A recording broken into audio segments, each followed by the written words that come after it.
I want you to stop whatever you are doing for just a few minutes and listen carefully to this story. Because what happened to this landlord after months of deception is something nobody in that neighborhood ever forgot.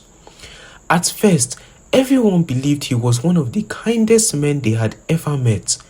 By the time the truth came out, people couldn't even recognize the man they thought they knew. This happened in a busy part of the city where apartment buildings stood side by side and people were always coming and going. One of those buildings was a modest 3-story apartment owned by a middle-aged man named Mr. Bassi. If you ever met him during the day, you'd probably like him. He greeted everyone with a smile. He helped elderly tenants carry their shopping upstairs. If a pipe burst, he fixed it the same day. If someone lost their job and couldn't afford the full rent, he quietly reduced it instead of throwing them out. People often said they wished every landlord was like Mr. Bassi. There was even a joke in the neighborhood. If Mr. Bassi owns the building, you never have landlord problems. Nobody knew how wrong they were.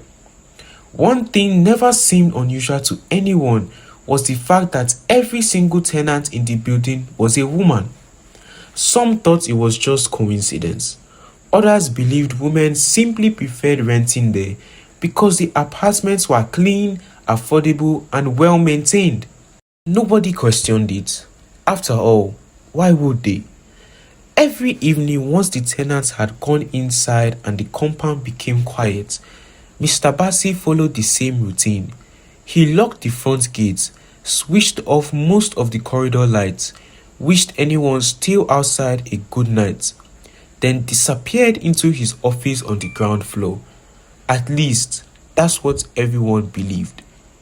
Because once the building fell completely silent, Mr. Bassi would unlock a small wooden cabinet hidden behind his office desk. Inside hung dozens of neatly labeled keys, one for every apartment. He would carefully choose just one, slip it into his pocket, change out of his leather sandals into a pair of soft slippers, pick up a small torch, then quietly leave his office. He never hurried. He knew exactly which stair creaked, exactly which floorboy to avoid. It was obvious this wasn't something he had just started doing.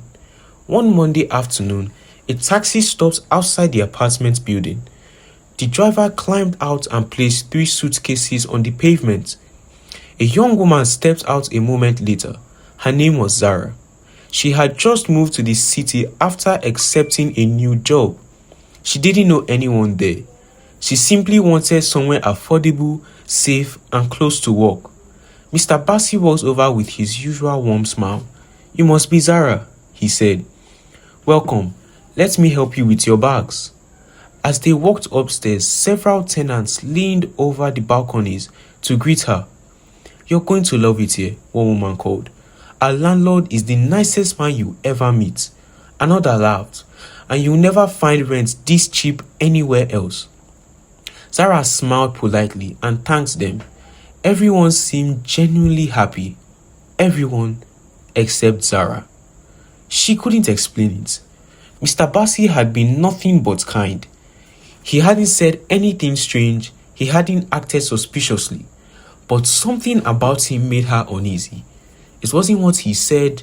It wasn't the way he looked at people when he thought they weren't paying attention. The expression only lasted a second before the smile returned. Still, she noticed it. That evening, Zara unpacked her belongings. She arranged her clothes neatly inside the wardrobe, lined up her shoes beside the wall, placed her books in perfect order, locked every window, checked the front door twice. Only then did she climb into the bed. Outside, the corridor lights flickered. The building became silent. Downstairs, Mr. Bassi slowly opened the wooden cabinet. His eyes scanned the rows of master keys. After a moment, his hand stopped on one label, Apartment 3B, Sarah's room. The apartment building was completely silent. Mr. Bassi waited another 10 minutes. He'd learned a long time ago that some people didn't fall asleep immediately after switching off their lights. Patience was part of his routine. When he was finally satisfied, he slipped on his soft slippers, picked up his torch, and quietly locked his office behind him. He climbed the stairs without making a sound. When he reached the third floor, he stopped outside apartment 3B. He looked down the corridor, empty. He looked behind him, still empty. Slowly, he inserted the master key into the lock. Click. The door opened just enough for him to squeeze inside. He closed it gently behind him. The apartment was almost completely dark. Only a faint glow from the street lights outside filtered through the curtains. Mr. Bassi stood for a few seconds, listening. Sarah's breathing was slow and steady. She appeared to be fast asleep. Only then did he reach into his pocket and pull out his phone. He walked quietly into the bedroom. Without saying a word, he pointed the camera towards the bed and began recording. For nearly a minute, he simply stood there, watching, recording. Then he slowly walked around the room, taking photographs from different angles before lowering his phone again. As he turned to leave, his foot caught something beside the door. Tap. One of Zara's high heels fell onto its side. Mr. Bassi froze. His heart raced. He looked towards the bed. Zara shifted slightly beneath the blanket. For a few terrifying seconds, he thought she'd wake up, but she didn't. He quickly picked up the shoe and placed it back where he thought it had been. Then he quietly unlocked the door and disappeared into the corridor. The following morning, Zara woke up just after 6. She made her bed, opened the curtains, and began getting ready for work. As she reached for her shoes, something caught her attention. She frowned. One shoe was facing the wall, the other was facing the door. She stared at them for a moment. "I'm sure," she whispered to herself. "I'm sure I left them together." She searched the apartment. Nothing was missing. Her handbag was still there. Her laptop hadn't been touched. The windows were locked. The front door showed no signs of damage. It didn't make sense.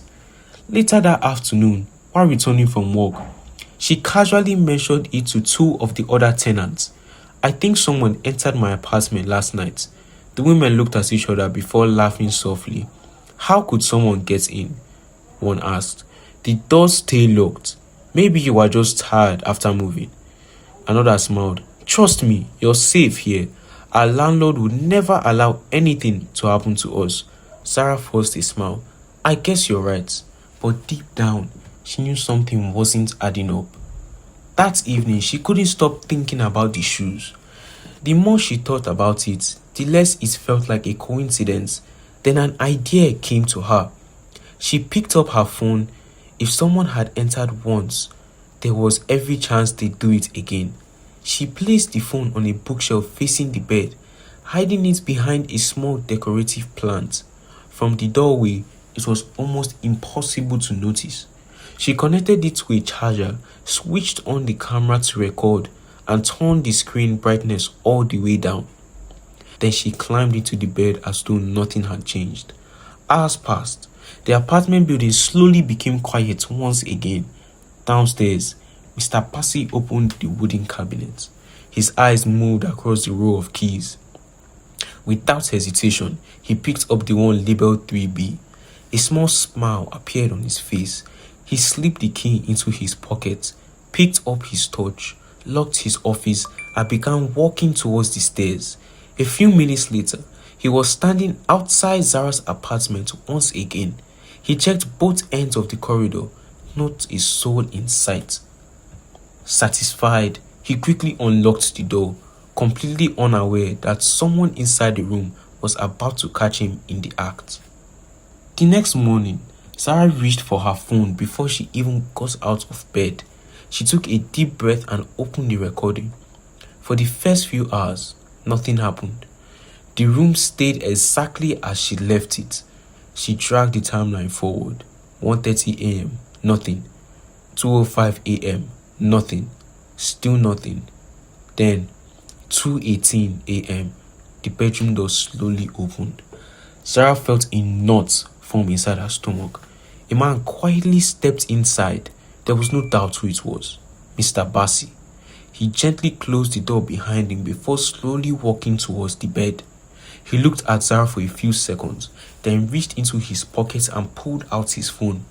He started taking pictures. Then he began recording short videos from different angles around the room. He didn't rush. He looked completely relaxed, like someone carrying out a routine he'd done many times before. A few moments later, he slipped the phone back into his pocket and quietly walked out. The recording ended. Sarah sat there in silence. She replayed it once, then again. She wanted to be absolutely certain before accusing anyone. There was no mistake. She had the proof. Later that evening, Sarah invited all the tenants to her apartment. Everyone arrived curious. Some thought she wanted to introduce herself properly. Others assumed there was a problem with the building. Once they had all settled down, Sarah placed her phone on the table. "I need all of you to watch this." The room became silent. As the video played, the smiles slowly disappeared from their faces. Nobody interrupted. Nobody spoke. When the recording ended, one woman immediately shook her head. "No, that can't be real." Another tenant whispered, "I've trusted this man for years." An older woman slowly lowered herself into a chair. "If he entered your room," she said quietly, "how many of ours has he entered?" The room fell silent again. Nobody wanted to answer that question. Finally, one tenant broke the silence. "If we confront him now, he'll deny everything." "So what do we do?" another woman asked. Sarah looked around the room. "We catch him." The following night, everything looked completely normal. The lights in Zara's apartment went out at the usual time. From outside, it looked as though she was asleep. But inside, 3 tenants were hiding beneath the bed. 2 more waited inside the wardrobe. Zara lay quietly under the blanket, pretending to be asleep. Outside the building, 2 police officers waited in an unmarked vehicle. After Zara had reported everything and handed over the recording earlier that day, just after 2 o'clock, they heard it. Click. The apartment door unlocked. Soft footsteps entered the room. Mr. Bassi slowly walked into the bedroom and raised his phone. Before he could press record, the lights. The bedroom lit up instantly. The wardrobe doors flew open. The women climbed out from beneath the bed. Mr. Bassi stumbled backwards in complete shock. "What is this?" he shouted. Sarah sat up. "What were you doing in my apartment?" I was just checking if everything was alright." "With your phone?" Sarah replied. His face immediately changed. A loud knock echoed through the apartment. "Police!" The officers entered and quickly placed Mr. Bassi in handcuffs. As they searched him, they uncovered the master key to Zara's apartment along with his phone. The truth came out a few days later. Police searched Mr. Bassi's office and discovered a hidden laptop along with several hard drives locked inside a drawer beneath his desk. The devices contained hundreds of photographs and videos secretly recorded inside the apartments of women who had lived in the building over the years. Investigators also discovered he had been uploading those recordings to hidden websites where strangers paid to watch them. Many of his former tenants never even knew they had been victims. When the evidence was presented in court, Mr. Bassi had no explanation. His carefully built reputation collapsed overnight. The same neighbors who once praised his kindness couldn't believe the life he had been secretly living. He was convicted and sentenced to prison. As for Zara, people called her brave, but she always gave the same answer: "I only trusted my instincts." Because sometimes the smallest detail, a shoe facing the wrong direction, a feeling you can't quite explain, or something that simply doesn't seem right, can reveal a truth everyone else has completely missed. And that's why you should never ignore your instincts. Sometimes they notice danger long before your eyes do.